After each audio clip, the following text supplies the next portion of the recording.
Devers, so hot right now. Devers, as I do my best Mugatu impression from Zoolander. Dwayne Kuiper, Mike Kruko on the call, NBC Sports Bay Area.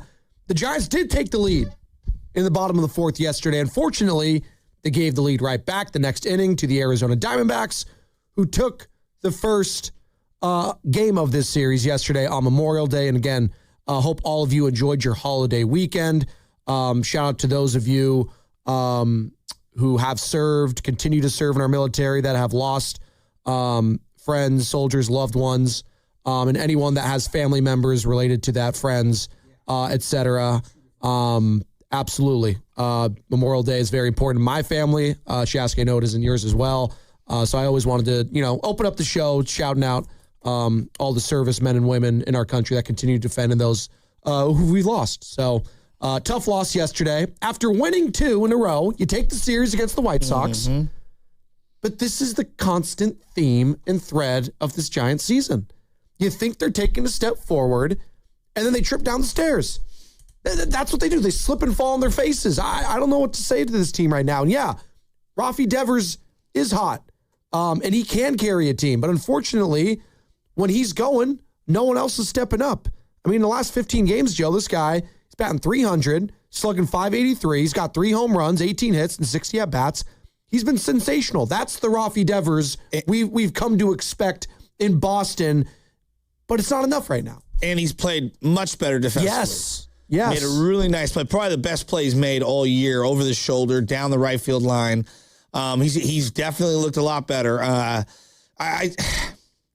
Yesterday was a frustrating one. It just felt like I watched that Diamondbacks team, and they play a brand of ball that I think we should be emulating for our stadium. Corbin Carroll is a triples machine. The absolute speed demon. Can they hit a long ball? Yeah, they can, but primarily they're a gap team. Now, look, you look at a lot of the advanced numbers for the Giants and just the basic metrics. They do get a lot of hits, and they do get a lot of doubles. And it's very interesting. But where this team really struggles is drawing walks and putting the ball in play. It's kind of funny. Like, they do get a lot of hits, and they do get a lot of doubles, but they also strike out at a wildly alarming rate. They also walk at a horrific rate. And then I look at their pitching staff, and right now, the reality is this team has a very serious starting pitching issue. Now, look, Logan Webb has been out for quite some time. Robbie Ray has been, bad to awful the last couple of starts, if we're just being fair, by Robbie Ray standards. And Landon Roop, going against the same team 2 times in a row, meaning the Diamondbacks, that can be tough. I thought the last outing against the Diamondbacks was excellent. This one, And He grinded. I thought the defense really let him down. There was the play, obviously, where Willie Adames just kind of lollygags into a ground ball and then is forced to rush his throw after, as I call, pumping the ball out of his glove, which is just a big no-no for me. Yeah. And then Casey Schmidt misplays the ball in left field. And I think Casey's been really good in left field overall, so I'm not going to dwell on it too much. But a couple of speed hustle plays by the Diamondbacks really sets up a big inning for them. And, the Giants, once again, find themselves on the losing end against the Diamondbacks. And you're just looking at it, it's like, all right, you brought up Memorial Day. And absolutely, for all the fallen soldiers and the families and everything that has happened, thank you for everything that you've done. And that is an understatement. But it also, and there's no easy way to transition, is a time to view your baseball team and say, all right, no, what are we? We're a third of the way in, right? We're a third of the way in. That's what they say. Oh, you can't look at anything too early. Nah, we're a third of the way in. Let's start analyzing exactly what this team is. Now, have I traded everyone away? Yes. Have I lost my mind 7 times over? Yes. And rightfully. The 4 worst run differentials in the entire sport. Could you guess who those teams are? Ooh, Colorado Rockies. They are the worst team in baseball in terms of run differential. All right. Baltimore Orioles. They're the 3rd worst. Look at me. Don't do that. I hate that. Detroit Tigers. No. Oh, okay. Now, Angels. Angels they're really are bad. the 2nd worst. And then I have a feeling The San Francisco Giants. Oh, my God. Now, is run differential the end-all, be-all? No, but I do think it's a pretty good, microcosm of where your team's at. And if you look at the teams that are at the top of the charts, plus 68, the New York Yankees. Wow. I mean, second place right now in their division and probably going to make the playoffs. All right, who's number one in the sport? Oh, the Atlanta Braves, 102, plus 102. I mean, they're 36-18. Yeah. They're running away with their division. And then you look at teams like the Brewers and the Dodgers. Dodgers 108. They're up 3 games right now on the Padres. They're the best in the entire sport. And the Brewers are plus 71. And they're 31-20. So it's not the end-all, be-all, but it definitely gives you a good idea of where teams are at. And I look at the Giants at minus 51. Minus 51. No. And I think that's a really telling stat. And then I look at, you bring up Raffy Devers. And, yeah, he has played really well lately. Matt Chapman had a really nice weekend. Yeah. Yesterday, over, but had a really nice weekend. But every single game, Joe, it's the same combination. Starting pitching is hanging on by a thread. And I have 3 or 4 guys in the lineup that I can just chalk up for 1+ strikeouts a game. And not a lot of walks. And that is a very poor recipe for a winning ball club right now. And then you add in that I have horrific production from the outfield right now. Just horrific production. And thank God Casey Schmidt showing some life for this offense in left field occasionally. This team is not getting enough production from the outfield at all. I mean, they're playing catchers in the outfield. They're bringing up guys from AAA who have never played right field in AT&T Park. Obviously, Casey Schmidt playing left field. He's never done that. I'm okay with him. I actually think he's been decent. Harrison Bader, I mean, let's just call it what it is. He's been dreadful. Batting 176 for this team. Susak has cooled off tremendously in the last 7 days. He's still batting better than what Pat Bailey was in the last 7 days. So, probably still. But their defense catching-wise has not been as good. So I'm searching for positives on this team. I really am. I'm trying not to crush them. But, Joe, it's few and far between. You want some positives? Luis Arias has 64 hits. That's the 13th most on the team. That's really good. Yeah. Willie Adames, last 15 games, meaning pretty much last 2 weeks. It's batting .328. Now, this last week wasn't as good as the week prior, but that on-base percentage is still at .276 for the season. Under 28% for on-base percentage?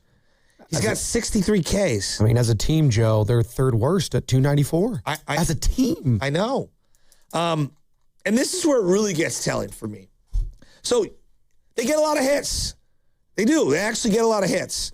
But I think this is an indicator of team speed and team instincts on the base paths. You don't have to be the fastest to be a good base stealer. No. This team is dead last in stolen bases by a wide margin. They have 12 stolen bases. That's embarrassing. No, okay. That's embarrassing. Let's give you some perspective. The second worst team in baseball has 20. Jeez. Okay? Who leads the team in stolen bases right now? Through Memorial Day. Who leads the team in stolen bases? I couldn't believe it. My jaw dropped when I saw it. Stolen bases. Right now. Remember, last year, Willie Adames was your team leader. It's not Willie this year. No, he has 1. Caught twice. He has 1 stolen base this year. Is it Luis Arias? He has 4. Oh. To give you perspective. He's not some speedster either. There are 112 players in Major League Baseball with 4 or more stolen bases. Your team leader has 4. Do you know who has 3? Who? Casey Schmidt. Huh. I didn't know that. I didn't know that either. There are 50 players in baseball with 7 or more steals. Your top 2 guys have 7 steals. Do you know who's the 3rd most stolen bases? The only other guy to have multiple stolen bases on the Giants. Chapman? Nope. That would require him to make it to first base. Oh, that's mean. Jung-Hoo Lee? Cleveland Guardian Patrick Bailey is the only other player on this team to have multiple stolen bases. The catcher? Oh, my God. Joe, you're, as a team, 28th in on-base percentage. You're 27th in OPS. You're 29th in RBIs. And you're 23rd in home runs. Now, the only saving grace on this team offensively seems to be you're 7th in hits and you're 2nd in doubles. We can work with that. You're dead last in walks by almost 40 walks to the Colorado Rockies. They're also tied for 4th with triples. Yay. They have 9. You play in a ballpark that, I'm just saying. No, I know. We'll skew to that. Sure. Joe, the team speed and the lack of getting on base through the walk and then striking out, like not putting the bat on the ball, like it's a big problem. And look, the offense is in the infield kind of what it is. Chapman, Adames, Arise, Devers, those guys are kind of like who they are. You sign them long term.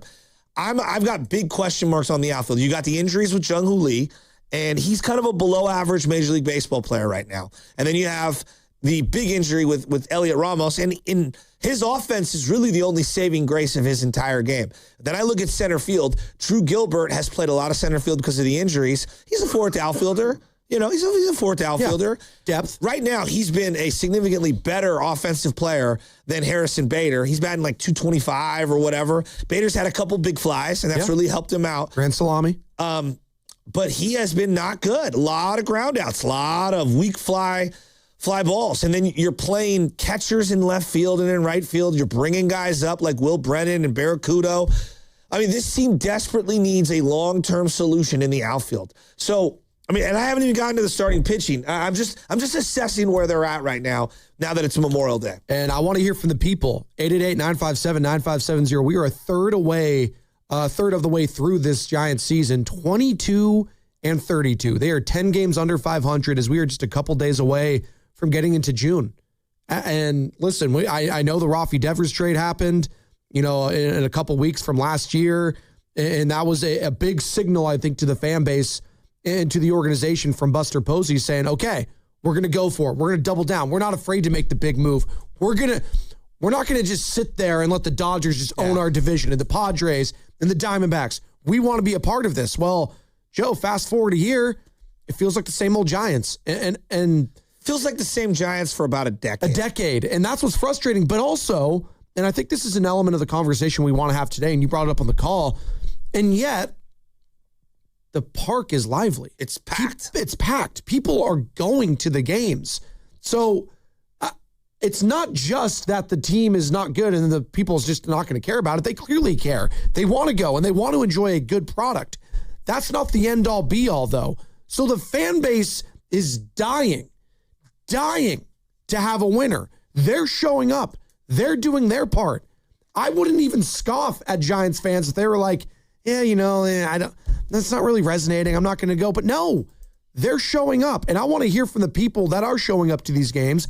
888-957-9570. We are coming to you live from the Laughing Monk Studios. Laughing Monk, righteously brewed in San Francisco. And the Morning Roast is presented by San Francisco Fire Credit Union, banking for heroes and anyone who wants to be treated like one. Well, there's been a big, just a hoopla about, the championships. Like what wins? Pitching and defense. Like we knew that. Joe, right now, Tampa Bay is leading the AL East. Second place is the New York Yankees. All right. Who is leading the AL Central? Well, that would be the Cleveland Guardians. And in second place is the White Sox. Kind of surprising. Yeah. The AL West is the Athletics, and they're 27-27. It's a very down division. It's very down. Second place is an under 500 team in Seattle. You look at the NL East, it's the Braves. They're just amazing right now, 36-18. And then the Nats are 28-27. The Brewers are leading the NL Central, 31-20. Cardinals are a little behind them at 29-23. Cubs are over 500. Reds are over 500. The Pirates are over 500. That division is healthy. Yeah. Dodgers, 34-20. Then you got the Padres at 31-22. And this team that you're playing right now, the Diamondbacks. If you were to just guess, starting pitching, okay, what teams have the best whip around baseball? Well, let me just read off the top 10 teams or so in baseball. The Dodgers leading their division.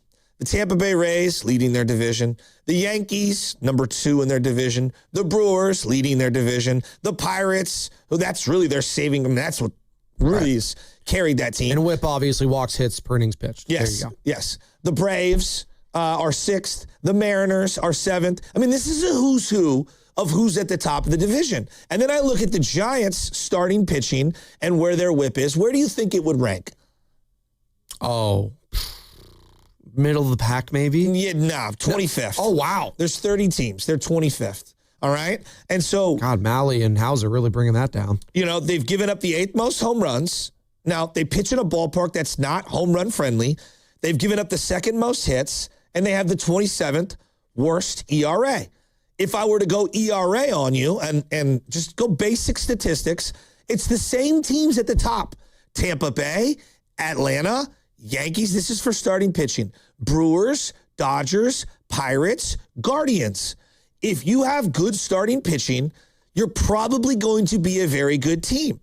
Right now, they give up the 8th most walks, the 2nd most hits, the 8th most home runs, and they have the 25th worst whip with the 27th worst ERA.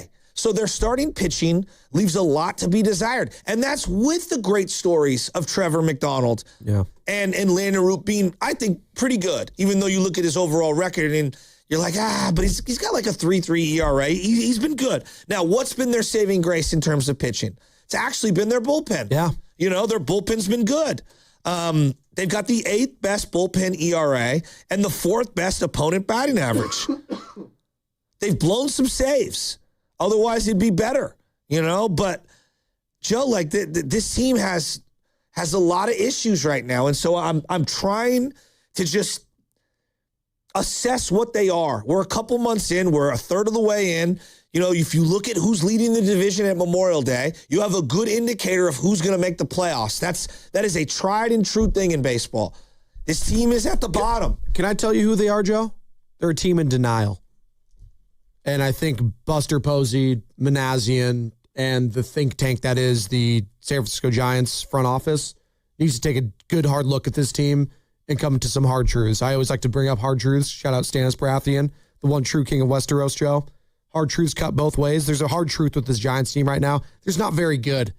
And they double down on some bad contracts that are biting them in the ass right now. You're probably going to have to get rid of some of your best players this year. Luis Arias, you're going to have to flip him. Robbie Ray, all of a sudden I'm concerned about his trade value because that was the one guy you're probably looking even heading into the season that you're going to flip who's going to be a rental for some other team. He's struggling mightily. I don't know what to make of that. Logan Webb, I mean, he's been shelved the last couple weeks. Hopefully he'll be back against the Rockies in that series this upcoming weekend. I don't know what to make of him. Malley's been bad. Hauser, he's solid, I guess, his last couple starts, but overall, not a great signing there. McDonald's been a bright spot, but he just got shelled against the White Sox over the weekend. So, to your point, I don't think enough has been made about the starting pitching and how the lack of depth is also killing them there. Sure. We had Chris Rose on last week, and he was shocked by the lack of attention made to the starting pitching. After getting Devers, you already had Adames and Chapman, and for them to really just kind of ho-hum and string together the 4 and 5 starter, it was pretty shocking. We'll dive more into this on the other side. And I want to make sure we're clear on this. Look, they've been out Logan Webb for a big chunk, and he has not been good. The Dodgers are missing Blake Snell, and they're at the top of everything. And they're always missing like Tyler Glass now, it feels like. A lot of their guys.